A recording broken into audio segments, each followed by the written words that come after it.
Umekujia mkono wa Idi, yani mkono wa furaha. Ndoa imetawala furaha, uregevu umekwisha kikomo, ukakamavu uchukue nafasi yake. Mimi sipendi uzembe na ulegevu tena, napenda ukakamavu na uimara zaidi. Ili kujipatia mkono wa Idi, tupigie katika nambari zifuatazo: 0748869733 na 0659869734. Kumbuka, mkono wa Idi ndio habari ya mjini. Unasubiri nini? Mkono wa Idi ndio habari ya mjini. Assalamu alaikum wa rahmatullahi wa barakatuhu. Wa alaikum salam wa rahmatullahi wa barakatuhu. Naam, ndugu zangu, kama ilivyo ada na kawaida, leo tunaendelea tena katika darsa letu la sarfa, na tupo katika mlango wa pili katika vitendo vilivyozidi harfu mbili katika vile vyenye harfi tatu za asli, kwa maana babu iftaala, mlango wa wazni au uzani wa iftaala. Na leo tutakwenda kutazama maana iftaala, maana ya kitendo kinapokuwa katika uzani wa iftaala. Najua unapokuwa vizuri katika lugha, basi hata yale unayoyaleta au unayoyasema pia yatakuwa yamekaa vizuri. We mzee, tunaona sawa? Tunafahamiana? Lakini ukiwa lugha yako ni ndogo, basi hata yale ambayo unayoyatuhumu inawezekana unatuhumu kwa udogo tu wa lugha. Basi sasa, mlango unapokuwa katika iftaala fi lughati al-arabia, katika lugha ya Kiarabu, tashtamilu maani sighati iftaala ma yali, yani neno linapokuwa katika uzani wa iftaala imekusanya maana ya tamko linapokuwa hivi, maana kadhaa hizi zinazofuata.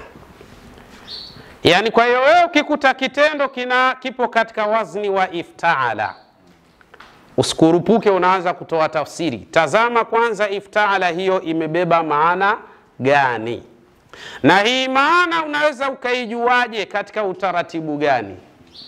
Wataalamu wanasema utajua hiyo maana kutokana na nini? Siyaqul kalami, yani mpangilio wa maneno au mawadhi ya ibara, namna yalivyokaa, ndio inakujuza kama hapa tafsiri sahihi ya jambo hili ni kadha.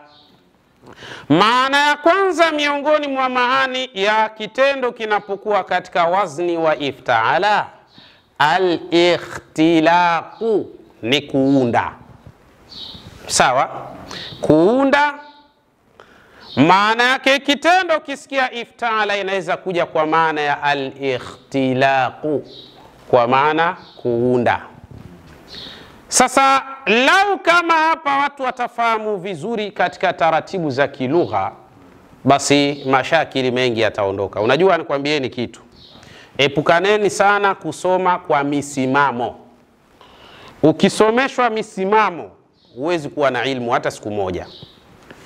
Lakini hatari zaidi, utajiona una elimu sana, kumbe una misimamo sana. Shida ndio inakuja hapo. Yani hata ukiona ilmu mahala ilipo, itabidi wewe ufanyeje? Uikatae, kwa sababu ulichosoma wewe ni misimamo na sio ilmu. Hata kanuni za kiilmu ukiziona, hakuna elimu pale, wakati nafsi yako inajua kabisa pale ilmu ipo. Kwa nini? Kwa sababu tu una msimamo ulo pandikizwa ya kwamba watu fulani tu uwafate hao tu. Sasa ukiwa hivyo, wewe mzee umefeli. Ilmu haitaki misimamo, ilmu inataka ukweli. Ukweli ni nini? Ukiona kitu cha kweli kifate, kichukue, ndo maana yake. Sasa wewe unaiona kweli unaiache kwa sababu ya misimamo eti. Hapa ndo sawa hapa. Na nikakwambia vitu vya namna hiyo. Sawa? Kwa hiyo inawezekana iftaala ikaja kwa maana ya nini?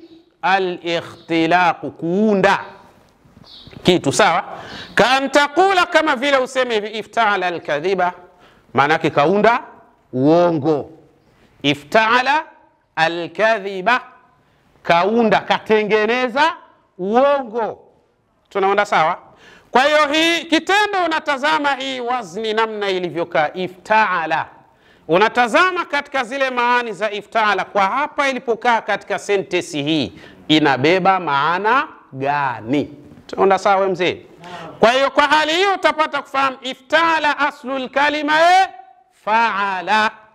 Hadha fi'lu thulathi al-mujarradi fazida fihi at-ta'u lil-ikhtilaqi baina fa'il kalimati wa 'aini al-kalima fasara fata'ala. Si ndio hivyo? Thumma uskinat fa'ul kalimati litamami bina'i al-wazni fasara ta'ala.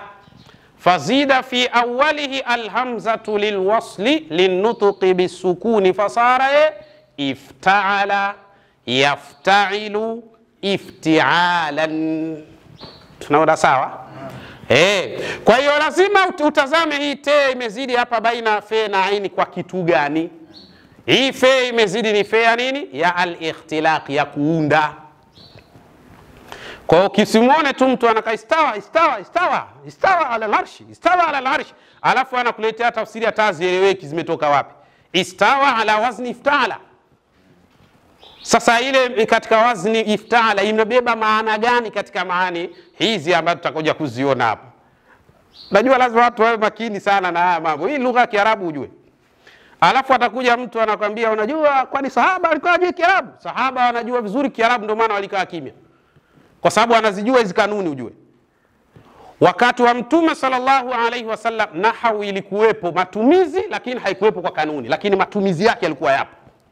Watu walikuwa na maarifa bwana. Kwa hiyo lazima tuwe makini. Ifta'ala al-kadhiba ikhtalaqa. Maana yake nini? Ikhtalaqahu wa zawwarahu. Maana yake ameuunda ule uongo na akautengeneza vizuri. Utazama hivi unaweza kuona kweli kumbe uongo mtupu mzee. Kwa nini? Kwa sababu ya bina'u ifta'ala. Kwa hiyo lazima watu wawe makini sana katika hilo. Wewe mzee unasinzia? Ndio nyinyi baadaye mkiambiwa hapa tunafanya mitihani unapata zote na ulikuwa umesinzia. Unaona kazi hiyo. Tunaona sawa? Haya, maana ya pili ya neno linapokuja katika wazni wa ifta'ala ni nini? Al-ibtida'u, kuanzisha. Inaweza ikaja maana ya neno ifta'ala kwa maana al-ibtida'u, kuanzisha. Tunaelewana vizuri? Ay ibtada shay'an lam yusbiq ilayhi ahadun, kwa maana ameanzisha kitu ambacho hakikuwahi kufanywa na yoyote, kaanzisha yeye. Naha mfano kasema ifta'ala alqasidata, maana yake ametunga, ameanzisha nini? Kasida. Katika uanzishaji ambao hakuna yoyote ambaye amefanyaje? Ameanzisha. Ndio tunasema ifta'ala alqasidata. Ifta'ala, kwa hiyo te lazima tuijue ni te gani. Tunaelewana vizuri? Kwa hiyo tunasema ifta'ala aslul kalima fa'ala. Hadha fi'lu thulathi al-mujarradi fazida fihi at-ta'u lil-ibtida'i baina fa'il kalimati wa 'aini al-kalima fasara fata'ala. Thumma uskinat fa'ul kalimati litamami bina'il wazni fasara ta'ala. Fazida fi awwalihi alhamzatu lilwasli linnutqi bisukuni fasara ifta'ala yafta'ilu ifti'alan. Tunaona sawa? Haya. Kwa hiyo maana ya kwanza tumeona ni kwa ajili ya kuunda, maana ya pili ni kwa ajili ya kufanya nini? Ya kuanzisha. Kwa hiyo asije mtu anakueleza maneno istawa ala al-arshi, istawa. Unamwambia tunataka kwanza tujue hii te iliyoingia hapa. Sasa kupelekana kizembe kimisimamo. Tunataka kwenda kiilmu, sio kimisimamo tu. Hii te iliyoingia hapa yani istawa, kwa sababu aslul kalima ni sawa. Aslul kalima sawa ndio aslul kalima. Sasa hii iliyoingia hapa ni te katika wazni wa iftala. Je, hii te iliyoingia hapa tuambie ni te gani? Sipeke peke watu kama ling'ombe tu. Unaona majambo jinsi yalivyo. Sasa unaona jitu linakataa maarifa alafu linakubali misimamo. Msimamo ndio huu, ndio msimamo. Wewe nani alokuambia kuna elimu ya misimamo? Elimu ni maarifa. Tunaona sawa? Kwa hiyo ta'ulil ibtida, maana ya kwanza tumeona ni maana ya kuunda, na maana ya pili maana ya kufanyaje? Kuanzisha. Sahihi. Lakini inawezekana ukaja uzani wa iftala kwa maana ya tatu, almutawaa. Sawa? Mutawaa ni nini? Ni kupatikana athari ya kitu kwa kuambatana na sawa, na mafuulu wake. Kwa mfano, wa hiya al-aktharu shuyu'an, na mifano yake hii ni mingi sana. Tumeona katika darasa lililopita. Sitaki kurudia hapa. Lakini kadhalika maana ya nne inawezekana ikaja taathiru ala shay'in, kwa ajili ya kuathiri kitu. Kwa ajili ya kuathiri uzani huu iftala unawezekana ukaja kwa ajili ya taathiri ala shay'in, kwa ajili ya kuathiri kitu, kuleta athari katika kitu. Na mfano unaweza kusema hivi, ghamamtuhu faghtamma. Ghamamtuhu faghtamma, nimemkinga naye akakubali kukingwa. Unaona athari ya mambo jinsi yalivyo. Ghamamtuhu, nimefanyaje? Yani nimeukia kiwingu, ndo maana yake. Faghtamma, naye akakubali kile kiwingu, kukingwa akakubali. Tunaelewana vizuri? Kwa hiyo hii tunaposema ightamma, maana yake ataathiru ala shay, ni kuathirika na kile kiwingu chenyewe, kwa hiyo kakubali kukingwa. Kwa hiyo hii te ambayo imeingia ightamma, ambayo aslul kalima nini? Ghamama. Tunaona sawa? Sawa. Haya, kwa hiyo hii te iliyoingia hapa katikati inaitwa tawe litaathiri ala shay. Ni te kwa sababu imeathirika na kitu hicho. Nimemkinga na ikafanyaje? Kakubali kukingwa katika hali hiyo. Kwa hiyo kwa kuwa amekubali, maana yake ile athari ya kukingwa anayo, kaibeba. Kwa hiyo ndio maana inaingia tawe litaathiri ala shay. Tunaelewana vizuri?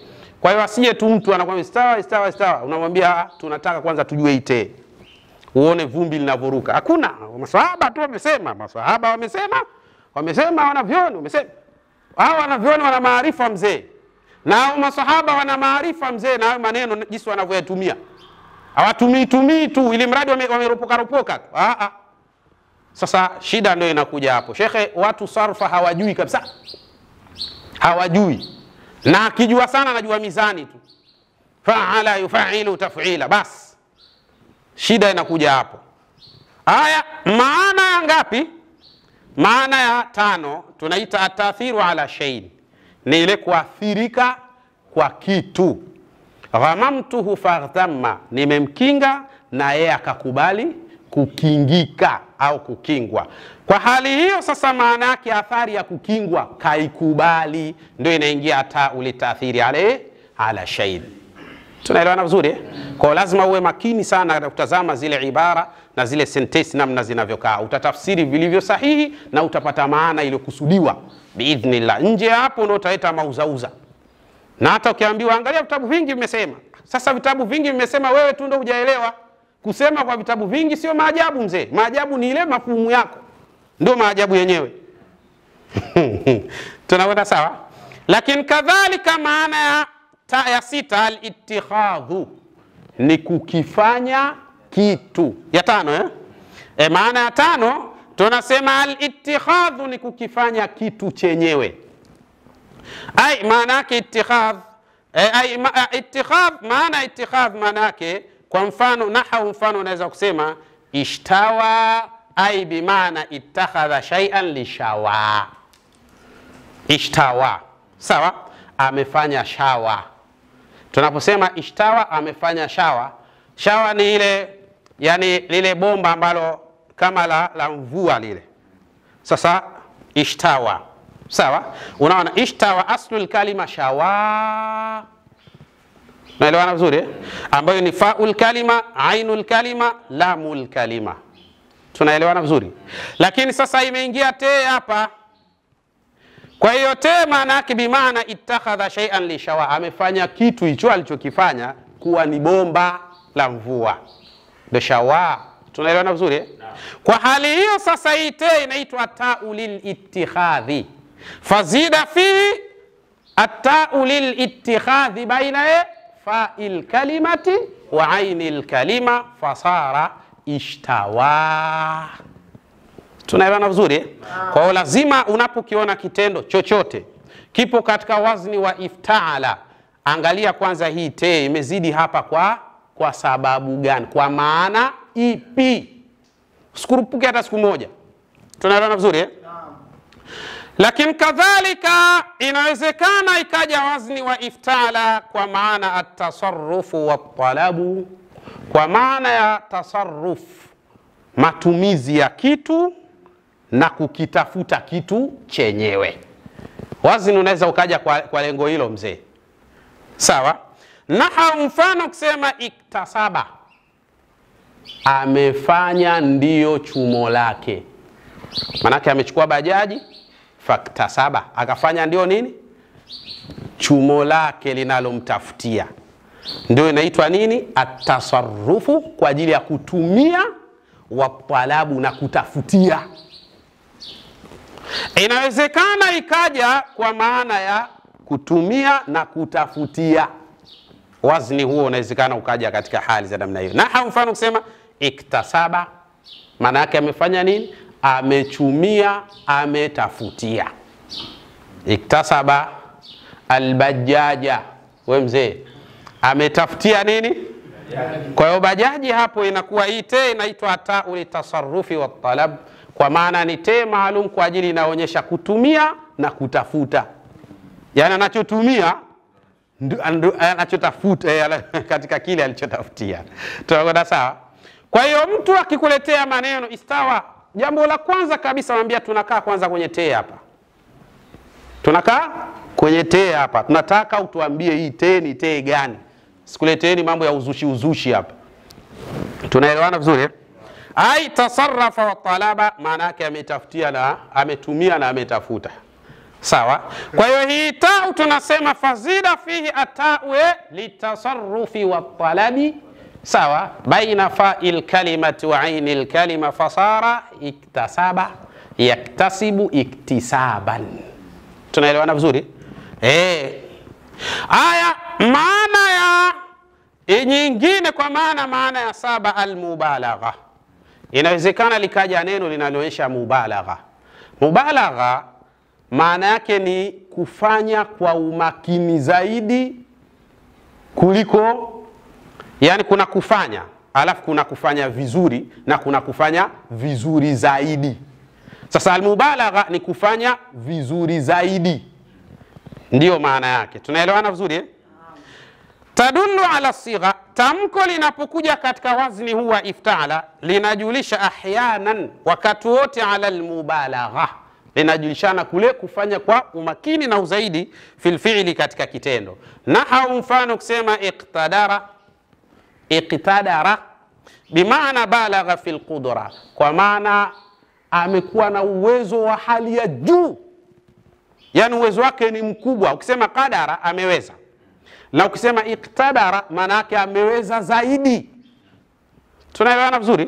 Kwa hiyo ukisema iqtadara, maana yake hii te inaitwa ta'u lilmubalagha, fazida fi at-ta'u lilmubalaghati baina fa'il kalimati wa 'ainil kalima fasara iqtadara.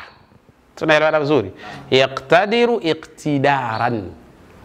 Tunaelewana vizuri? Kwa hiyo lazima unapoona mizani ipime, we mzee. Mizani ipime. Te hii imeingia hapa, inalenga nini maana yake? Sasa nawapeni kazi ya kufanya. Neno istawa ala al-arsh, kila mmoja anataka aniambie kwa wakati wake. Ile istawa ala al-arsh, ile te ni te ya nini? Unaona kazi. Sheikh anasema ni ta'u lil mubalagha. Mwingine? Sahihi. Mwingine? Nafikiria. Haya. Sasa Sheikh Hasani ta'ulil mubalagha. Mimi sitaki kuifichua. Sitaki kuifichua. Najua kuna watu wanafuatilia darasa. Alafu wakishafuatilia darasa wanajifanya mafundi wao. Nasubiri wapogome alafu nije nimpulize mtu. Ta'ulil mubalagha. Mashaallah. Istawa ala al-arsh. Amestawi sana. Kwa umakini kabisa ala al-arsh. Tunaelewana vizuri? Kwa hiyo na siku nyingine tutakuja tutaweka somo hapa la watu muweze kujua. Unajua kuna wale jamaa zetu wale ambao wanaitakidi kwamba Mwenyezi Mungu yuko mbinguni juu ya arshi. Kwanza ukisikia mbinguni, mbingu ni kitu kingine na juu ya arshi na arshi ni kitu kingine. Lakini ukisikia mbinguni juu ya arshi. Sasa hata vieleweki mbinguni juu ya arshi ndio nini yani? Mbingu ni kitu kingine, arshi ni kitu kingine. Manake hata wao wenyewe hawana uhakika kwamba huyo Mungu mwenyewe ni mbinguni au ni juu ya arshi. Mbona sehemu nyingine anasema mbinguni? Cha ajabu sehemu nyingine anasema juu ya mbingu 7. Sehemu nyingine anasema mbinguni, sehemu nyingine juu ya mbingu 7, alafu sehemu nyingine juu ya arshi. Ni vituko. Sasa hiyo juu ya mbingu 7 kwa mita ngapi? Au kilomita ngapi ndio yuko hapo? Aya yuko juu ya arshi. Ameikalia. Hajafanya mumasa, hajagusana na hiyo arshi. Aya yupo juu ya arshi kwa mita ngapi? Au kwa kilomita ngapi? Tutaki kuuliza. Si mauzauza. Naona amini utaki kuuliza kweli. Ukijiweka katika sehemu ya tuhuma, wewe ndio unatakiwa utuhumiwe. Hivi ukisema Mwenyezi Mungu yupo juu ya arshi kwa ufalme wake na utawala wake, kuna swali gani linakuja hapo? Kuna swali hapo? Lakini sema yuko mwenyewe pale juu ya arshi, swali litakuja. Alipokaa katika hiyo arshi, kaienea arshi nzima yuko yeye au alikaa ka sehemu fulani, kuna sehemu nyingine ya arshi imebakia? Lazima aje maswali ya hivyo ujue. Na hayakwepeki. Lazima ujibu tu, ndo maana yake. Ukituambia amekaa katika arshi yote, kwa hiyo kuna sehemu zingine za huo mwili wake zimeipita arshi.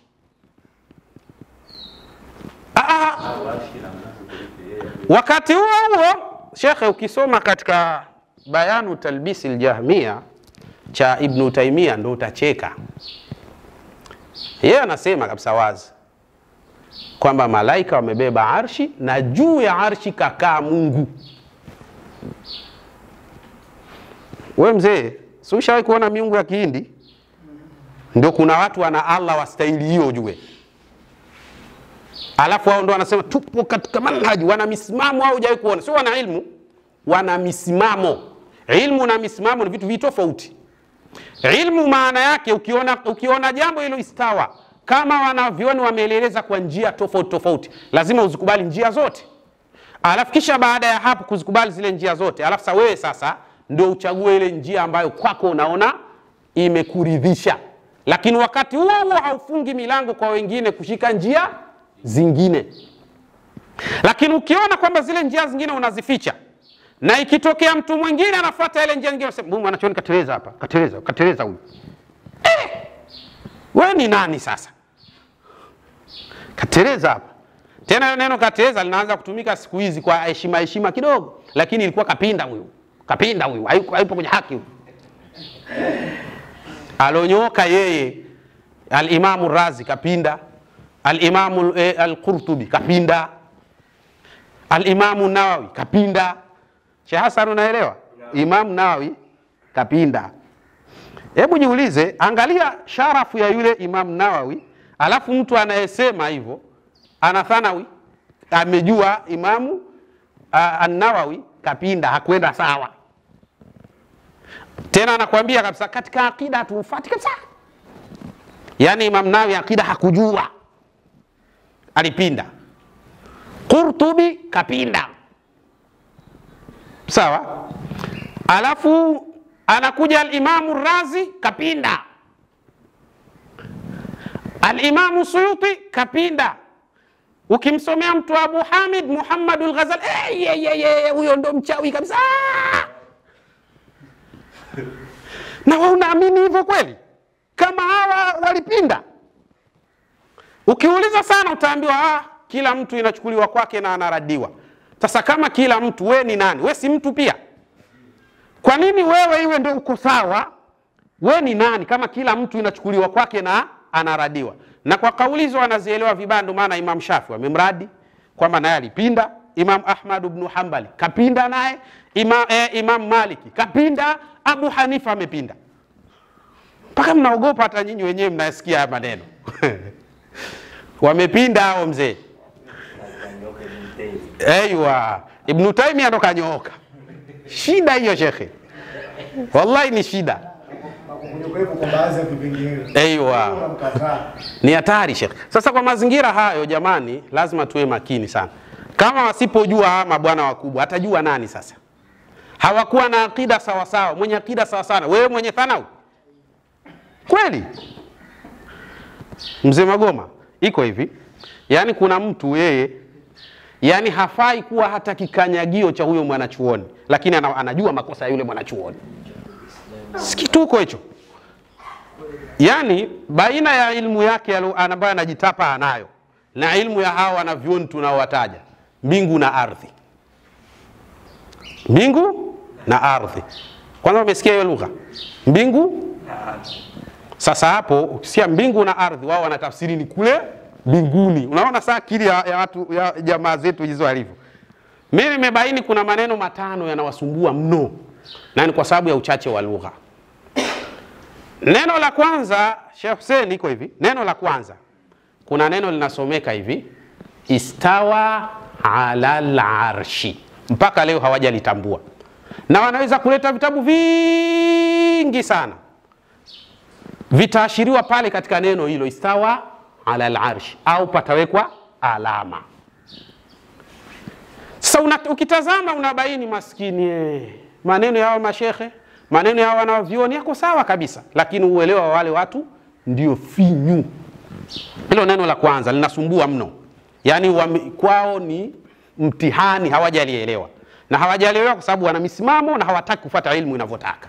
Hiyo ndio shida. Tatizo kwamba ukiingia katika madarasa wote wanafundisha hivyo tu basi. Ni kweli. Misimamo tu. Ilmu hakuna shekhe. Jambo la pili, neno la pili. Neno la pili, kuna neno linaitwa ala wartafaa. Irtafaa ndio wazni huu sasa. Irtafaa, iftala. Sarfa hapo inatakiwa itumike ili waelewe vizuri. Sasa neno ukisikia ala, alinyanyuka. Wartafa, na akainuka. Wewe unakuwa umeelewa nini hapo? Alinyanyuka akainuka. Hiyo ndio hoja ya msingi kwamba Mungu yuko mbinguni. Alinyanyuka akainuka. Ndio hoja hiyo, Mungu yuko. Sasa hebu pigia mstari wa maneno, alinyanyuka akainuka. Mpaka leo hawajayaelewa. Na ni kwa sababu hawana balagha. Haya maneno ya kibalagha, sahaba walijua balagha, ndio maana haya maneno waliyakalia kimya, kwa sababu tayari kanuni zilishawaongoza. Wao hawana na hawataki kujua. Ukimwambia bana hapa kuna vitu fulani vya kibalagha hapa. Kakutangulia nani? Wewe sasa hayo maneno unasema kakutangulia nani? Wewe kakutangulia nani kuyasema hayo? Haya maneno yenyewe kusema kakutangulia nani? Wewe alokutangulia haya maneno kuyasema ni nani? Yaani wazimu tu hivi fulani ukiutazama. Neno la tatu linalowasumbua watu, ala al-arshi. Unaona ala? Yaani ndio mahala panawekewa kidole au panawekewa alama. Kumbe hawa watu wajaelewa kwa kiasi hichi. Basi vitaitwa vitabu 50. Vyote vinaashiria pale. Unaona ala al-arshi. Ala al-arshi. Ala al-arshi. Ala al-arshi. Juu ya arshi. Juu ya arshi. Juu ya arshi. Basi hivyo tu. Jamani, ndio hivi kweli hiyo? Ili istila, wanajua tena juu. Allah, ile hatari Sheikh. Afadhali wewe unajua kuna ala ambaye haiwezi kufanya kazi ya juu. Sio ala istila, kila ala inapoonekana kama istila. basi kama ni hivyo na Wahindi wale wanaomwabudu Lord Krishna, yule ambaye amezunguka na nyumba. Afadhali hata Wahindi wanajulikana kwa sababu wanaabudu hivyo. Sasa wao wanadanganya watu wanamwabudu Mungu wa kweli wakati waongo wakubwa. Aiwa. Kwa historia yao Wahindi inaonyesha kwamba yule Mungu ndio yuko mbinguni kwenye kisiwa. Naona kazi hiyo. Kiti kakaa peke yake. Haya, kazi hiyo. Labda ndio huyo itakuwa anamwabudia. Huyo ni Lord Krishna kwamba yeye kwao ni wale Wahindi wana miungu si chini ya 200. Kuna Mungu anakaa kuzimu, kuna Mungu anakaa kwenye maji. Mpaka kuna Mungu ndio anasadika yuko. Ikishaisha na dunia, kwamba yuko nje ya dunia. Kuna kisiwa. Ndio upo kwenye kisiwa. Ndio arshi yenyewe hiyo sasa. Yaani ndio anasadika ndio Mungu mkubwa kuliko wote. La, balaa hilo. Yaani hao wanarudisha wale makafiri wao. Ya kabisa. Uko sahihi. Sasa unaona Sheikh. Hilo ndo namalizia wewe mzee. Hilo ndo jambo jinsi ilivyo. Kwa hiyo ukisikia neno ala al-arsh, wallahi wanasumbuka sana na neno hilo. Wao wanalitafsiri lile neno bila ilmu, bila maarifa, bila ujuzi. Kwa hiyo matokeo yake wanajikuta wanazama katika kina cha tashbihi na tamthili na tajisimi. Wanajikuta mujassimina automatic bila kujua kama wamekuwa mujassimini. Automatic. Alafu wanatafuta makafiri wako wapi? Hatari. Neno la lingine ambalo linawachanganya mpaka leo, fi samai. Fi samai. Akija hapa mtu akasema aina Yusuf wa Ahmada. Naelewa vizuri? Aina Yusuf wa Ahmad. Sawa? Alafu msemaji baada ya kusikia anajibu anasema fi sama. Anasema Yusufu fi sama. Hivi anakuja mtu anasema kwa tafsiri yao, wao watatafsiri yuko wapi Yusufu na Ahmadi? Yusufu fi sama. Kwa akili sasa yao inawatuma kwamba Yusufu yuko wapi? Hiyo ndo shida ya kuwa na lugha dogo. Tunaelewana vizuri? Sasa hivi ni kweli kabisa wewe Yusufu atakuwa yuko huko mbinguni. Lakini maana yake wewe ulikuwa unaulizia nini? Daraja, cheo baina ya Yusufu na Ahmad. Ukasema fi sama, maana yake cheo cha Yusufu ni zaidi ya cheo cha Ahmad. Kipo juu cheo cha Yusufu. Haumuulizi Yusufu mwenyewe. Ndio shida yao iko hapo. Wakisikia fi sama, yupo kule mbinguni. Lugha ndogo. Lugha fi sama. Na cha mwisho kuna neno fauqa. Fauqa samai. Mstari pale unaweka fauqa samaa. Fauqa al-arsh. Juu ya arsh. Sasa watu wanaambiwa kilugha, ukiwa na lugha wala huwezi kusema maneno ya namna hiyo. Maneno ni maneno ya watu wenye uelewa mdogo mno. Kuna fauqiyatul makana wa fauqiyatul makani. Kuna fauqa kwa maana ya daraja na kuna fauqa kwa maana ya nini? Ya cheo. Firauni si aliwaambia watu kwamba mimi nipo juu yenu kwa kutumia neno hilo fauqa?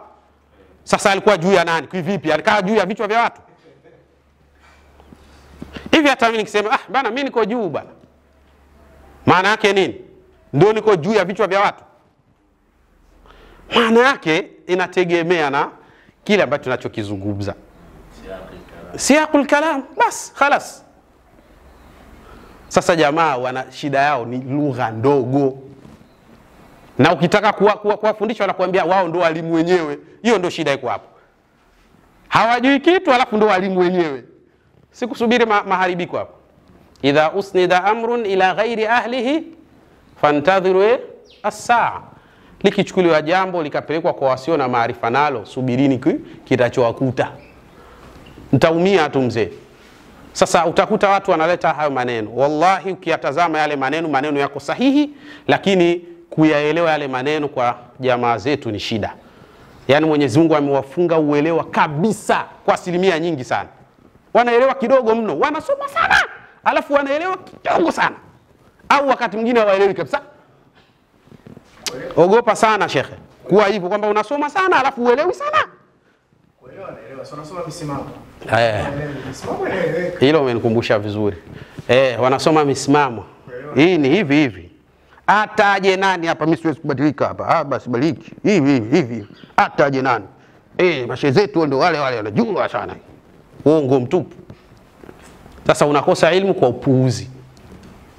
Inshallah nikimalizia niseme ya Rabbi na kuomba warehemu wazazi wetu pamoja na mashekhe zetu. Ya Allah, haya tunayofanya Mola wetu ikiwa tunapata thawabu, ya Rabbi tunakuomba thawabu zetu wapelekee wazazi wetu pamoja na mashekhe zetu, kwa kuwa wao ndio chachu ya sisi kuyajua haya, kwa hurma na utukufu wako ya Allah ya Rabbal Alamin. Watukanaji kama kawaida, nyie tukaneni, wala hakuna mtu mwenye mpango na nyinyi. Hakuna mtu mwenye mpango na nyinyi, wala hakuna mtu anashughulika na nyinyi. Aywa, wanatetea mzigo wa Vatikani. Kule unatoka Vatikani unakuja Saudia, unataanywa katika magenge.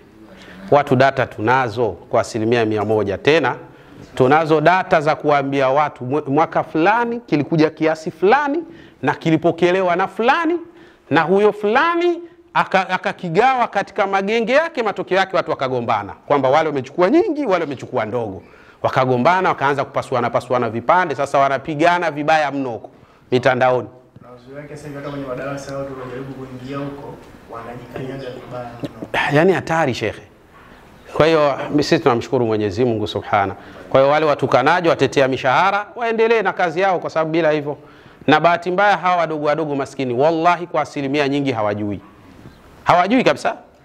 Wanaojua ni wale role model wenyewe ndio wanajua kabisa, wanapokea mzigo. Sasa nyinyi wadogo kama mjui, usiseme hakuna, sema we ujui.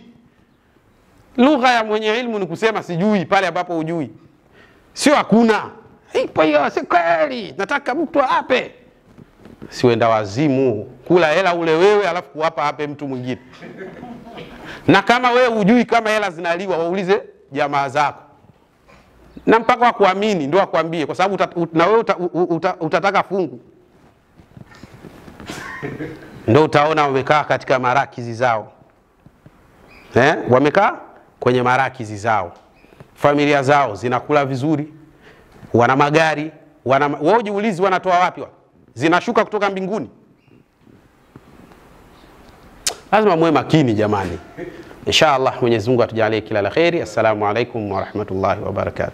Umekujia mkono wa Idi, yani mkono wa furaha. Ndoa imetawala furaha, uregevu umekwisha kikomo, ukakamavu uchukue nafasi yake. Mimi sipendi uzembe na ulegevu tena, napenda ukakamavu na uimara zaidi. Ili kujipatia mkono wa Idi, tupigie katika nambari zifuatazo: 0748869733 na 0659869734. Kumbuka, mkono wa Idi ndio habari ya mjini.